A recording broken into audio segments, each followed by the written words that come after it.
Olá, olá, todo mundo que acompanha as redes sociais, canal do YouTube da Faculdade Luciano Feijão. Bem-vindos a mais um FLF Cast. Eu sou Zé Wellington, professor do curso de Administração. Vou ter o prazer hoje de conversar com uma pessoa aqui sobre marketing de conteúdo, né, e falar um pouquinho sobre o que quem tem empresa hoje ou quem é profissional de marketing, quais são as tendências para divulgar o seu produto, para divulgar o seu evento, para chegar ao seu cliente, né, e mostrar um pouco do que é esse tal desse marketing de conteúdo, né, o que é que ele traz de novo com relação ao marketing. Para conversar comigo sobre isso hoje, eu tenho aqui o César Castro, consultor na área. Seja muitíssimo bem-vindo, César. Boa noite a todo mundo, obrigado pela oportunidade. Vamos conversar sobre isso. Bacana. O César, eu vou pedir para que ele se apresente já, mas ele é um cara que tem estudado sobre marketing de conteúdo, principalmente, mas marketing de uma forma geral. Esteve com a gente no evento aqui da Empresa Júnior, aqui na Faculdade Luciano Feijão, conheci nesse evento, e achei que seria muito legal a gente trocar essa ideia, deixar registrado também para quem está fora da faculdade, né? E, cara, assim, me fala como é que começou a tua relação com o marketing primeiro. Tá, eu vou então voltar lá atrás. No marketing eu entrei sem saber que estava entrando, tá? Quando eu era adolescente, não sei se eu lembro, numa época que o YouTube começou a bombar. Então, todo mundo fazendo canal no YouTube virou uma febre. E aí eu, como adolescente, né, na época assim da internet, dos canais, falei, por que não? Por que não? Aí eu juntei eu e meu melhor amigo da época, a gente falou, vamos criar um canal e vamos fazer conteúdo e vamos tentar crescer. Nesse processo, não sabia que eu estava passando por esse processo, mas foi aí que eu comecei a conhecer. Comecei a aprender a edição de vídeo, aí comecei a aprender a edição de arte, então comecei a me aprofundar no Photoshop, comecei a entender sobre algoritmo, depois comecei a entender sobre as redes sociais em si. E aí quando eu fui vendo, as coisas foram acontecendo, foi dando certo na época, e eu percebi que tinha um processo para poder criar comunidade, para atrair pessoas. E aí com o tempo, quando eu fui crescendo, e obviamente esse meu amigo ele foi morar em outra cidade, a gente, né, rompeu naturalmente, foi ficando mais velho. Aí eu cheguei naquela fase assim que todo mundo chega, que acho que é a pior fase que existe, que é os 17, 18 anos, o cara termina a escola. O que é que eu faço da minha vida, né? Eu não fazia ideia, todo mundo já tinha decidido, e eu não tinha muito ainda essa noção de marketing digital, né, como tem hoje. Hoje virou uma profissão, todo mundo sabe o que é, existe dentro do marketing vários, né, então uma pessoa é social media, outra pessoa é designer, aí o cara faz estratégia, faz lançamento, enfim, existem várias formas de se trabalhar isso, mas na época não fazia ideia. E aí com isso, a gente pegou, não sei o que eu vou fazer, eu vou atrás de emprego. Aí fui atrás de emprego na área e não conseguia, porque no Brasil tem muita cultura de, tipo assim, você não tem experiência, a gente quer alguém que tem experiência. Só que como é que a pessoa vai ter experiência se ninguém dá a oportunidade para ela ter a experiência, Sim, né? O primeiro trabalho, a primeira experiência é sempre a mais complicada. É a mais complicada. É literalmente a mais complicada. Eu passei por isso, então assim, foi vários nãos, né? Tentava, o cara não conseguia emprego, eu queria trabalhar com as redes sociais, isso eu sabia por conta do trabalho que eu já tinha feito na época no YouTube, nas redes sociais, no Instagram. Eu queria trabalhar com aquilo, porque eu gostei dessa parte criativa, eu gostei de desenvolver marcas, eu fui entendendo que aquilo era pra mim, e naquele ponto eu já tava sacando muito de Photoshop, sacando muito de edição de vídeo, de criar conteúdo, não tinha noção que isso era marketing de conteúdo, né? Eu fui aprendendo ao longo do tempo. Mas falei, eu quero trabalhar com isso. Aí eu tentei com várias empresas, não deu. E aí eu tenho duas opções. Eu vou num shopping, vou numa loja qualquer, vou trabalhar para fazer uma faculdade, ou começo a minha empresa. Cara, do zero mesmo, assim, eu comecei ali sozinho, meu pai conseguiu um computador emprestado com um tio meu, esse computador que demora 2 anos para renderizar uma arte, era raiz. E aí eu comecei lá e comecei a mexer no Photoshop, comecei a procurar cliente. Eu vou criar minha marca. Só tive essa noção. Aí eu fui lá no Photoshop e criei minha marca. Agora eu vou começar a procurar clientes. Aí, obviamente, inexperiente. Ninguém no primeiro momento acreditava. Ninguém acredita. E aí eu tinha sacado. Vou fazer de graça, né?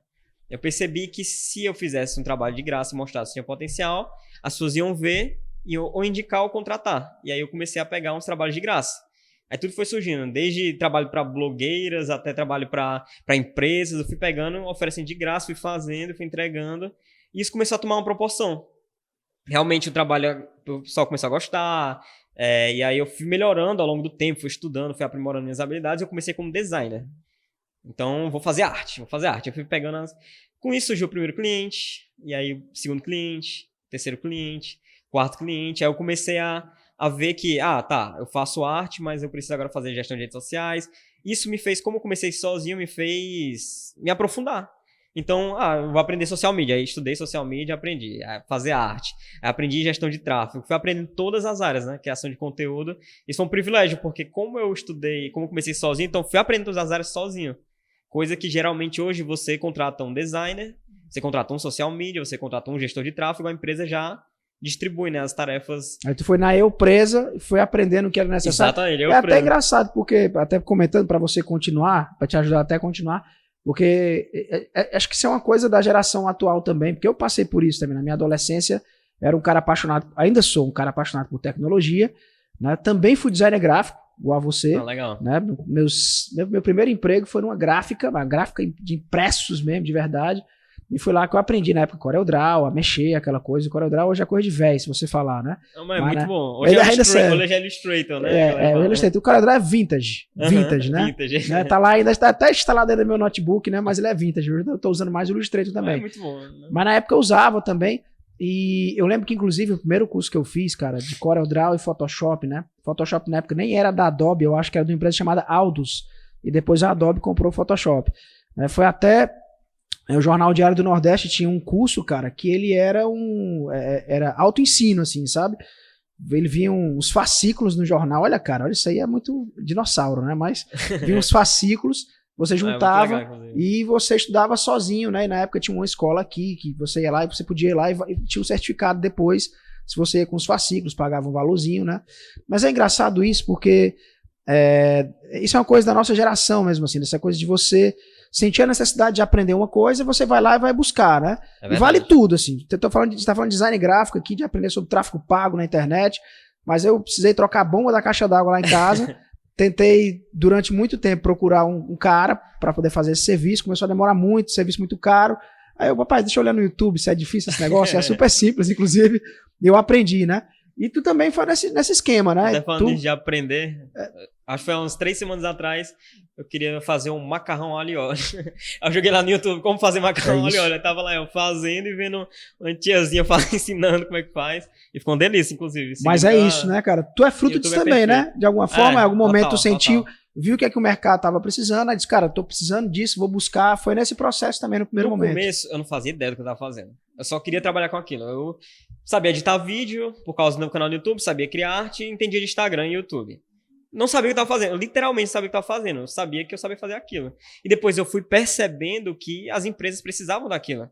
Porque estava já chegando numa época onde o YouTube já não era mais uma brincadeira. As empresas, tem audiência, se tem audiência, tem potencial cliente. É sempre assim, né? Então começou o mercado ele começou a entender isso. E aí na época eu não tinha noção, se eu falasse, foi calculado, eu pensei, estudei. Não, eu não fazia ideia do que eu estava fazendo. Só sei que eu queria trabalhar com aquilo e foi acontecendo. E assim, quando eu comecei, era assim, eu colocava um canal no YouTube, era YouTube fazia, tudo assim, na raça. Não tinha condição na época, então tinha que aprender de um jeito, né? Não tinha como comprar um curso, não tinha como estudar. E aí minha mãe pressionando, tem que fazer faculdade, certíssimo. Mas eu fui lá e, calma, deixa eu aprender isso aqui, deixa eu começar a minha empresa. Aí não gostaram muito, porque não fazia muito sentido aquilo pra eles, né? Nem tinha noção que dava pra ganhar dinheiro pela internet. E aí não apoiaram muito, mas eu falei, calma, deixa eu criar minha empresa, eu começar meu negócio, vai dar certo. Aí o negócio foi crescendo, foi tomando uma escala. Mas tu chegou a tentar fazer faculdade? Eu fiz 7 semestres de publicidade e propaganda. Vou chegar lá. Porque quando eu comecei o negócio, ele foi dando tão certo, e eu ainda como autônomo. Aí eu comecei a ganhar melhor, eu comecei a ter mais condições, isso muito novo. Né? E aí eu, tenho que fazer faculdade porque minha mãe quer fazer faculdade, e eu também acho importante. Vou para publicidade e propaganda. Por mim, se eu pudesse escolher, eu teria escolhido marketing, mas eu não sabia nem o que era isso na época. Tinha que escolher um curso que eu sempre tive vontade era publicidade. Na época da escola eu já tinha visitado as faculdades, já tinha visto como é que funciona, eu achava incrível assim, a dinâmica da publicidade. E aí eu entrei, depois de 6 meses montando minha empresa, aí eu entrei na faculdade de publicidade. E foi incrível, assim, eu conheci pessoas que são desde amigos até professores que eu tenho relação até hoje e pessoas que ajudaram muito na minha formação. Mas aí, por conta disso, aí quando a empresa começou a desenvolver, eu comecei a sentir a necessidade de, opa, não estou mais sozinho, eu preciso de ajuda. E aí eu, vou contratar uma pessoa, 2 pessoas, 3 pessoas e o negócio prosperando. E era sempre assim, eu criava relações profissionais dentro da faculdade, então eram amigos, pessoas que eu tinha uma boa relação e tinham habilidades. Então, um era bom design, outro era bom de gestão de tráfego, o outro, assim, na publicidade era muita gente numa sala que tinha conhecimento, né? Que entrou já fazendo gestão de redes sociais, fazendo isso, fazendo aquilo.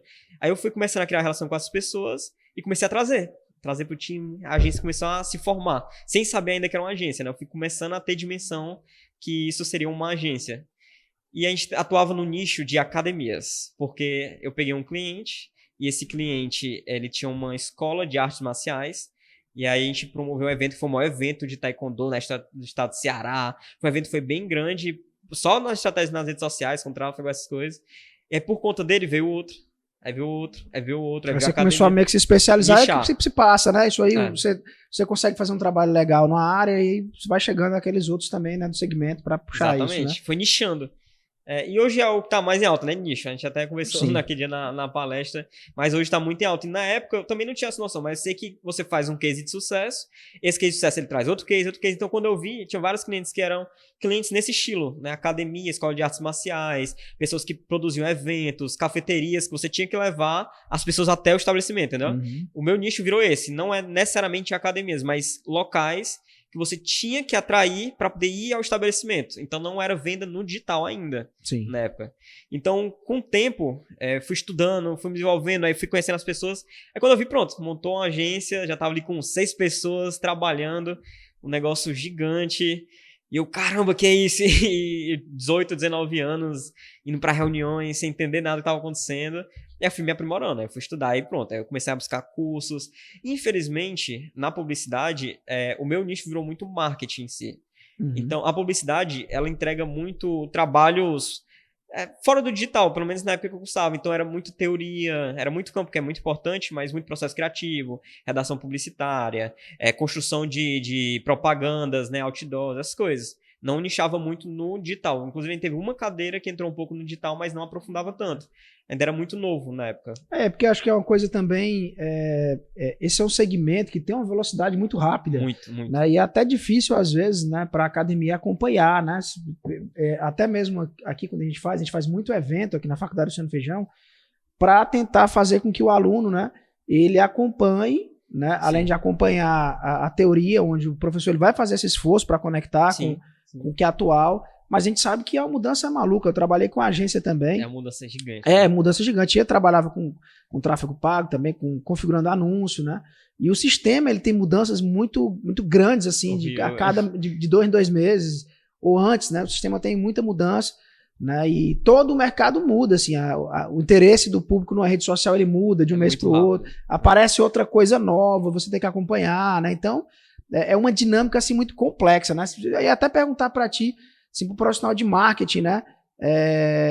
O que é importante em termos de habilidade, assim, para poder não ficar perdido nesse fluxo de tanta coisa nova surgindo, tanta oportunidade?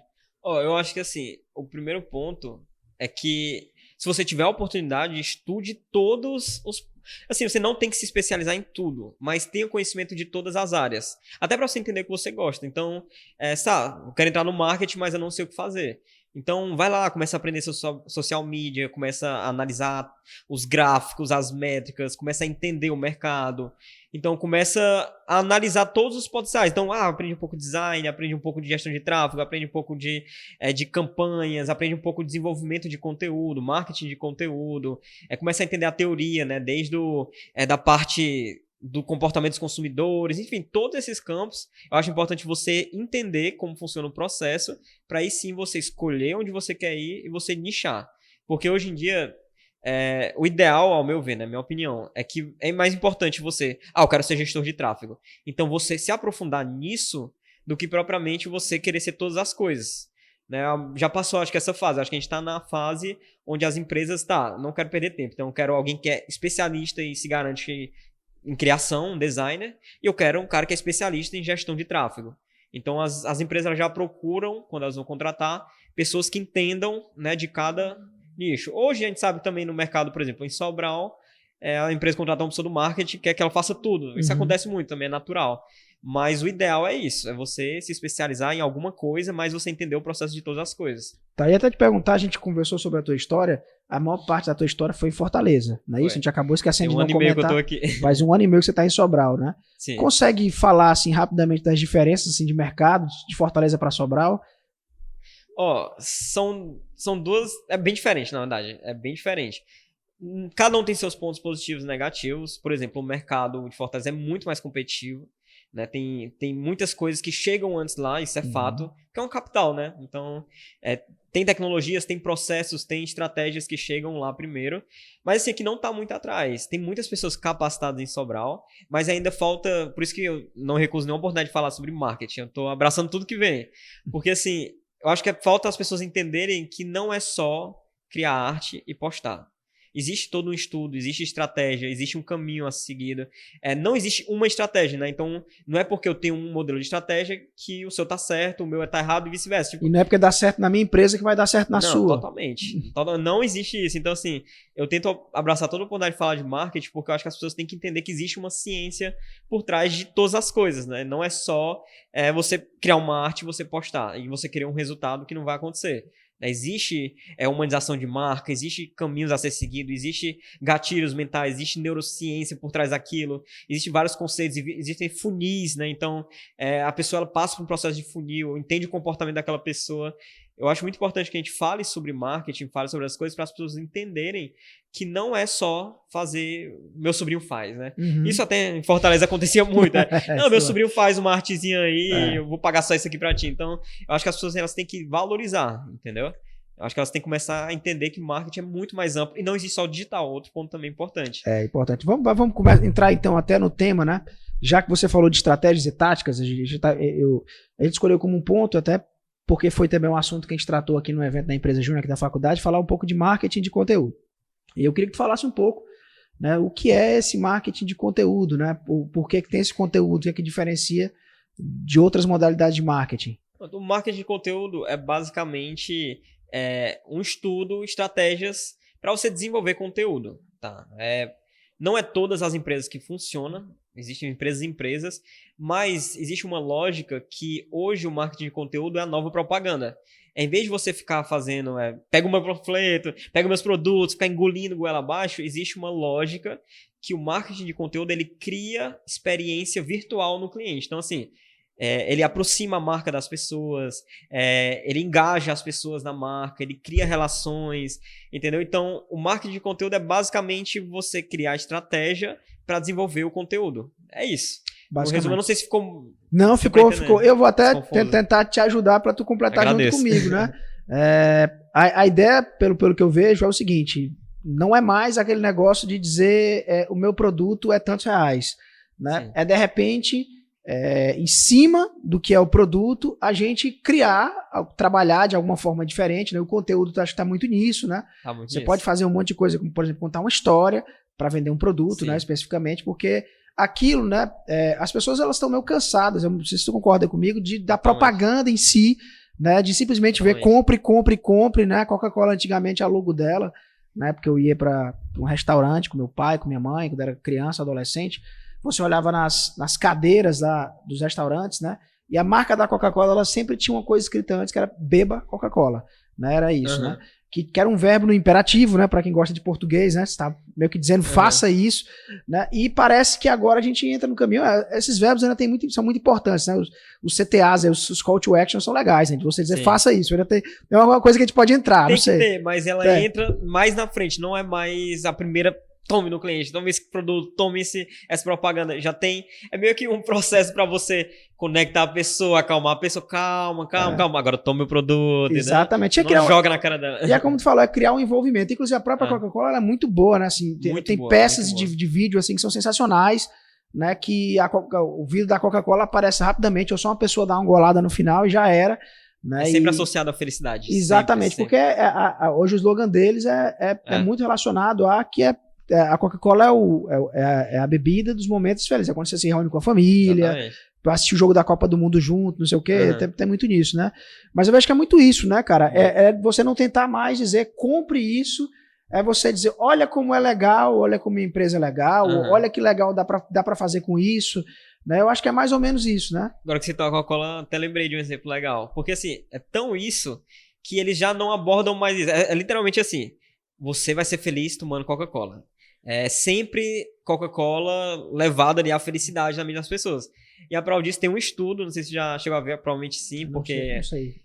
é um estudo que é Coca versus Pepsi. Por que as pessoas elas preferem Coca-Cola do que a Pepsi? Não todas, obviamente, mas a grande massa. Por quê? Porque eles identificaram, eles colocaram para as pessoas tomarem um experimento social, para as pessoas elas tomarem a Pepsi e a Coca-Cola sem saber que era Pepsi e Coca-Cola. E por incrível que pareça, foi bem parecido as pessoas que preferiram Pepsi a Coca-Cola. Inclusive, eu acho que a Pepsi até teve uma porcentagem maior. Agora, quando as pessoas, outras pessoas, elas tomaram sabendo que estavam tomando Coca, sabendo que estavam tomando Pepsi, todas, a ampla maioria, não todas, 90 e tantos por cento escolheram a Coca-Cola. E no estudo eles analisaram que na mente daquela pessoa estava ativando o gatilho ali da felicidade, relacionado a bons momentos. Esse é o poder que tem o marketing de conteúdo, a criação de conteúdo, a criação de campanhas estratégicas na mente da pessoa. Então as pessoas elas associaram a marca Coca-Cola à felicidade ao ponto de só porque tá lá escrito Coca-Cola, ela sabe que tá tomando Coca-Cola, ela tem um valor, gerou um valor nela mais do que o outro produto. E virou basicamente uma corrida. Hoje em dia O que eu acho mais legal é que isso também abre assim, as portas até em termos de publicidade, que você foi aluno aí, porque você sai um pouco, né, daquela coisa convencional e abre um mundo aí de possibilidades. Eu mostro muito na minha aula, uma das aulas que eu dou para meus alunos, né, quando a gente vai falar do P de promoção, e falando de formas de você trabalhar publicidade. Tem um caso que eu acho sensacional, quando a Kombi ela foi sair do mercado, né, e eles fizeram a Volkswagen passou um ano usando essa relação emocional que as pessoas têm com a Kombi. Eu não sei se você chegou a ver os vídeos, e tem um vídeo que é sensacional, que deve ter uns 15 minutos, que é falando com pessoas que tiveram relação com a Kombi. Aí é como se fosse a Kombi narrando o vídeo, cara. Como se fosse a Kombi, eu sou a Kombi, passei pela vida das pessoas. E o vídeo ele é sensacional, assim, sabe? Né? Porque a ideia, eu acho que é criar mesmo envolvimento, né? Na tua palestra tu fala da coisa hoje de hoje, as pessoas não estão procurando produto, estão procurando emoções, né? Eu acho que isso é muito legal de ter em mente, né? É verdade. É tipo assim, a minha filosofia é que assim, a emoção ela vende mais do que a promoção. Por que eu falo muito isso? Porque assim, promoção tem que ter. Toda empresa tem que ter. Quando eu falo que emoção vende mais, promoção não é para você largar a promoção. É entender que hoje está muito mais atrelado a você gerar emoção nas pessoas do que propriamente você criar promoção. Porque quando você trabalha a venda do seu produto em cima da promoção, você fica numa corrida. Então assim, eu vendo por 16, aí meu concorrente vende por 15, eu tenho que abaixar para 15. Então você só atrai os potenciais clientes com preço. Então o teu produto só vale o preço que você coloca. Qual o problema disso? O concorrente vem e coloca um preço mais baixo. Acabou, matou. Você vai ter que abaixar o seu preço também. Então você vai estar sempre correndo e disputando por preço. Agora, quando você trabalha para poder gerar emoção nos seus potenciais clientes, as pessoas elas não compram mais só pelo preço.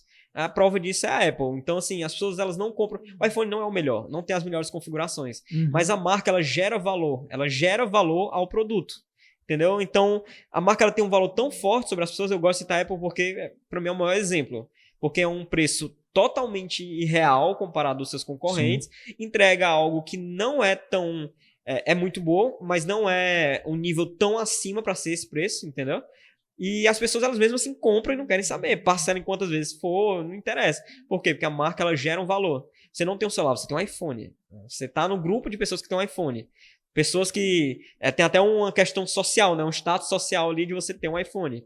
Então, assim, muitas pessoas que não trabalham com audiovisual têm um celular grandioso como um iPhone simplesmente porque tem a maçã. Então, mas isso gerou valor ao produto. Isso me lembra até uma época, um exemplo de muita sala de aula também, que eu vi uma matéria de uma empresa que comprava iPhones quebrados, né?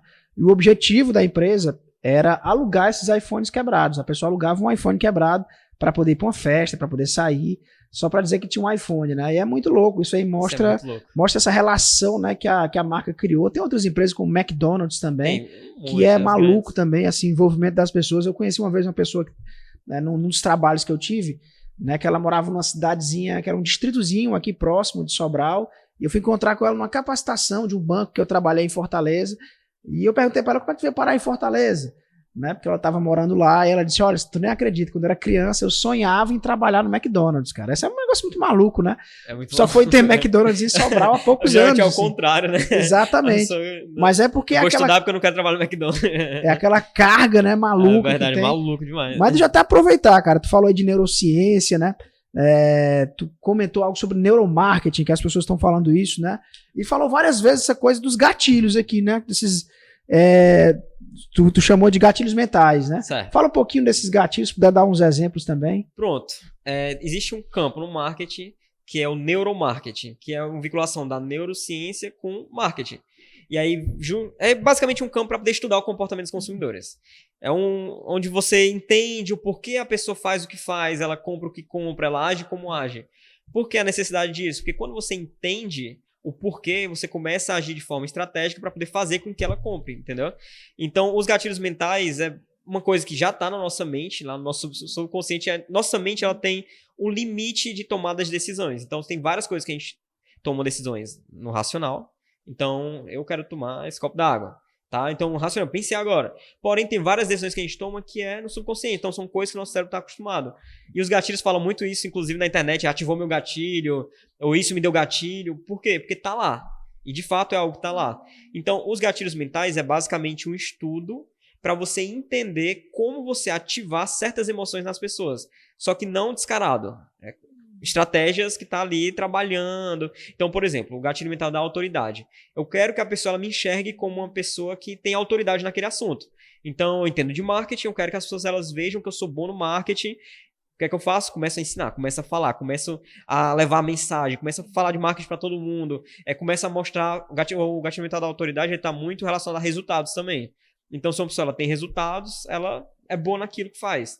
Então, o gatilho mental da autoridade, ele é para poder gerar valor em cima da sua persona, de você, ou da sua marca, para ser visto como uma autoridade no assunto. Então, eu estou com um problema na justiça, eu quero um advogado. Você tem um advogado ali que trabalhou muito bem os gatilhos da autoridade, você já pensa nele. Fala, opa, eu vou atrás desse cara, porque ele vai resolver o meu problema. Então, a autoridade é basicamente isso. Também o gatilho mental de storytelling, que a gente falou, que é o meu preferido hoje em dia. A internet muda o tempo todo, né? Hoje que está em alta é o storytelling. Basicamente, a arte de contar histórias. Identificaram que quando uma marca ela conta histórias sobre um produto, o produto ele tem outro valor. Até falando de um jeito mais simples, mas, por exemplo, no início do meu relacionamento, eu me relaciono com a pessoa, no início do meu relacionamento, a gente comia muito calzone. Então, a marca Calzone, o produto Calzone, tem outro sentimento para mim. Ele contou uma história na minha vida, entendeu? Então, hoje eu como calzone simplesmente pelo fato daquilo me causar uma sensação boa de me lembrar o passado, criar uma conexão comigo, uma história. Então, não necessariamente é uma marca contando história. Você pode ter vivido a história junto com a marca, entendeu? Ela pode ter uma influência. O McDonald's é a mesma coisa. Desde criança ver como... Então, quando você come McDonald's, você lembra dos momentos, você não é que você está assim, sentado pensando, não, mas está ali no subconsciente. Ela é algo que te deixa feliz, tranquilo, que te dá felicidade, entendeu? Então, storytelling é basicamente a arte de você contar histórias. Eu até citei os brinquedos, que as marcas elas identificaram, se eu lanço um astronauta no mercado, é só um astronauta. Então, eu vou competir com vários outros astronautas para poder vender o astronauta. Agora, se eu crio um filme e eu dou vida ao astronauta, ele vira o Buzz Lightyear. Então, a partir desse momento, o astronauta já não é só um astronauta, ele é o Buzz Lightyear. Então, uma criança ela não vai na loja procurando astronauta, ela vai na loja procurando Buzz. Eu quero Buzz, eu assisti o filme dele, eu gosto dele, ele me traz uma coisa boa. E eu sou apaixonado por Star Wars, eu sou alucinado desde criança. Também gosto. Gosto? Mas o ponto comum. Olha aí. Mas eu sou completamente apaixonado. Eu tenho vários bonecos do Star Wars, eu tenho um capacete do clone. Não sei o porquê, eu só tenho, eu gosto, eu decoro minha casa toda com bonecos do Star Wars. Meu papel de parede no computador é um boneco do Star Wars. Não sei porquê, criaram uma história, contaram histórias sobre aquilo quando era criança. E aquilo me marcou. E hoje, qualquer coisa relacionada a Star Wars me traz um sentimento bom. E se eu tenho uma oportunidade, eu compro. Então, é basicamente isso. É entender que se você conta uma história, você cria conexões. E conexões são emoções. Emoções vêm de mais promoção. Então, tá tudo interligado, entendeu? Aí, gatilhos mentais são infinidade. Tem diversos. Tem vários. Por exemplo, quando a gente tá na Amazon. E aí a gente vai comprar um produto. A gente coloca no carrinho. Aí, opa, promoção. Vou comprar agora. Aí eu esqueci de comprar, já voltou o preço, mas amanhã já cai de novo. Isso é o gatilho mental da escassez, da urgência. É assim, ele fica fazendo um jogo psicológico. Tá, eu sei que ele quer comprar esse produto, porque ele já colocou no carrinho. Mas como é que eu faço se ele comprar esse produto agora? Vou colocar uma promoção. Tecnicamente não é uma promoção, já era o valor que ele queria te vender. Mas ele te dá a sensação de que aquele produto agora está na promoção. Sim. E aí você, urgentemente tem que comprar porque essa promoção acaba em 10 minutos. Aí você vai lá e compra. Quem faz muito isso são as plataformas, né? Mercado Livre, Amazon, AliExpress, enfim, todas essas plataformas, principalmente no digital, é gerar esse gatilho da urgência e da escassez. Então tudo isso são técnicas e um estudo, é uma ciência que estuda para poder identificar como ativar certas emoções nos seus potenciais clientes. E cada gatilho ele pode ser adaptado para uma realidade. Então, se uma pessoa vende uma coisa, a gente pode estudar, como é que eu faço uma campanha para ativar tais gatilhos. Existe uma coisa também chamada copyright, que é basicamente a redação publicitária, né? E aí, o copyright, existem várias técnicas ali para poder gerar autoridade, prova social, escassez, enfim, os gatilhos, colocar tudo. A gente usa gatilho o tempo todo, em tudo, só que a gente não percebe. Agora, quando você estuda, entende e começa a perceber, você começa a usar de forma estratégica. Então, é uma arma da persuasão. Se eu fizer isso, eu vou gerar essa emoção naquela pessoa. Então você começa a ter essa noção. Não de um jeito maníaco, né? Assim, que prejudique relações, mas de um jeito profissional. Então, no âmbito profissional. Então, eu quero conquistar as pessoas na minha apresentação. Aí você pode montar com base nos gatilhos para poder gerar aquela sensação. Então, apresentar um produto para um cliente, apresentar um produto para o seu chefe no trabalho. Os gatilhos estão em todo canto. Não, em todo canto. Você falou aí do storytelling, né? E hoje o empresário ele tem procurado muito, né? Isso é um tema que me interessa pra caramba. Eu adoro o storytelling, assim, né? E estudo isso há um tempo. Foi uma felicidade, inclusive, encontrar esse campo, porque eu trabalho com literatura e histórias em quadrinhos também. A gente conhecia essa expressão, storytelling a gente usa nos quadrinhos, é narrativa, é o jeito, você pode contar uma história de diversas formas, né? E o jeito que você monta a história, ela vai causar um efeito diferente, impacto diferente. Eu posso dizer assim, topei numa pedra ali, eu posso dizer, cara, um belo dia, acordei com muita vontade de mudar o mundo, mas tinha uma pedra ali no meu caminho. Aí você conta, do jeito que a forma ela é muito importante. Né? Totalmente. E em determinado momento eu vi todo mundo falando de storytelling hoje, né? Dentro da administração, as pessoas estão utilizando muito storytelling para vender produto, né? O pessoal das startups, cara, tem usado muito nos seus pitches, né? Essas apresentações comerciais para vender seu produto. Inclusive, a gente tem um projeto aqui na Faculdade Luciano Feijão, que é a Academia de Startups, que eu sou coordenador. E tem uma hora que a gente vai ensinar a galera a fazer pitch das suas ideias, né? E a gente fala, olha, cara, uma técnica muito legal é storytelling, é você chegar. Por que eu estou vendendo esse produto? Né? Então, se o teu produto é um aplicativo para pegar ônibus, começa dizendo o dia que tu teve dificuldade para pegar um ônibus, foi muito difícil, tu perdeu uma vaga no teu emprego, aí tu começou a pensar, foi tão que eu pensei que poderia ser útil. Né? Isso cria um certo envolvimento. Contar a história para criar emoção, gerar emoção. Exatamente. Então, por exemplo, eu vou começar um negócio, vou vender blusa. Só vender blusa por vender? Ok, tem várias pessoas fazendo isso. Você vai competir com várias pessoas, inclusive no preço. Agora, eu vou vender blusa porque eu quero me casar. Aí você começa a contar essa história. Eu quero levantar dinheiro para poder... Então você começa a gerar valor com o storytelling em cima do seu produto. Então as pessoas elas não vão comprar só porque ela quer a blusa. Elas vão comprar porque ela quer a blusa e porque a sua história impactou elas. Então elas querem comprar a blusa e querem te ajudar a você conseguir se casar. Então você gera emoções com histórias que cria conexão com as pessoas. Eu acho isso incrível também, eu sou completamente apaixonado por storytelling e eu gosto muito de falar também sobre isso porque a gente começa a ver em todo canto.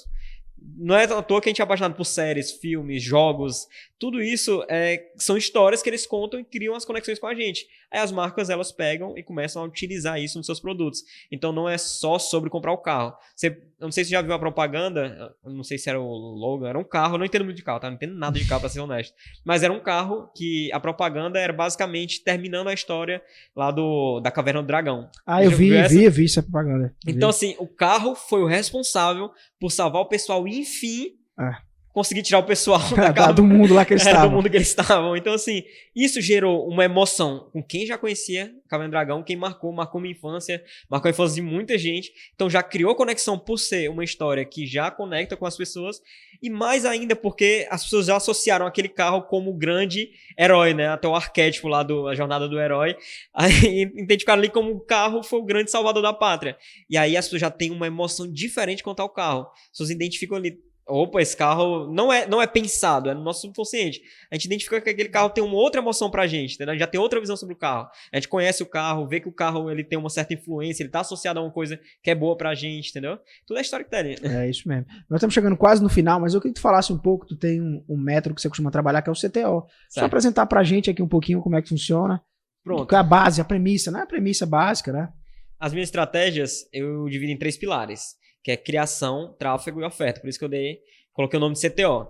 A criação, que é o marketing de conteúdo, que é quando a gente desenvolve toda a estratégia para poder atingir o resultado X, né? Então tudo depende do brief, né? Do que o cliente quer. Mas o CTO, o C é de criação, o T é de tráfego. Por quê? Porque hoje o orgânico, sabe, nas redes sociais é impossível, é muita competição.